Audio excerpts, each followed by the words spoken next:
The Vatican played a mediating role to try and prevent U.S. military intervention in Venezuela. This was revealed by the Washington Post in an article describing how Cardinal Pietro Parolin, the Vatican Secretary of State, approached Brian Birch, the U.S. ambassador to the Holy See, on Christmas Eve in an effort to prevent bloodshed.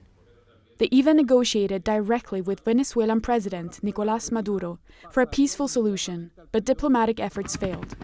The operation ended with Maduro's capture on January 3rd. Now, amid the Venezuelans' rising hope for political prisoners' release, the Church continues to call for the freedom of those who remain unjustly detained. Pedro de Mendoza, director of Comando Mundo con Venezuela, spoke with EWTN News from exile about the situation.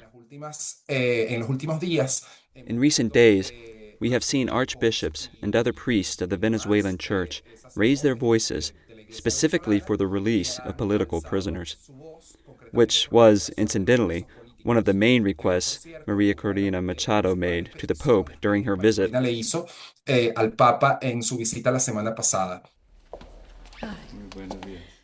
On January 12, Pope Leo met Venezuelan opposition leader María Corina Machado in a private audience at the Apostolic Palace.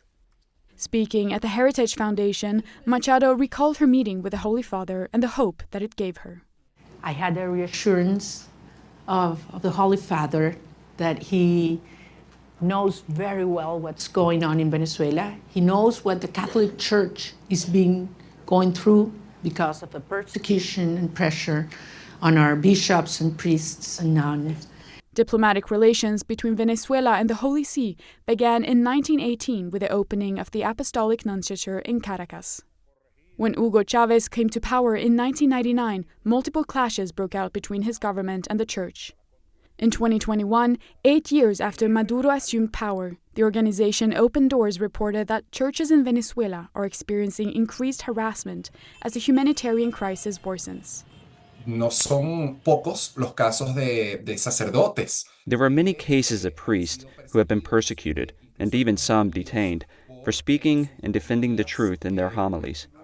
In this context, the Catholic Church is for Venezuelans a primary institution of moral guidance, and we have seen how this persecution, this relentless targeting of Venezuelan priests, has led many to, like the rest of the population, exercise caution, which is why, unfortunately, many priests have chosen to remain silent, to be careful about what they say publicly. Ser cautos a la hora de decir algo públicamente. As the country navigates this transition, the Church is present to support families of political prisoners who wait anxiously outside the prisons for their loved ones. In Rome, Bénédicte Cedergren for EWTN News Nightly.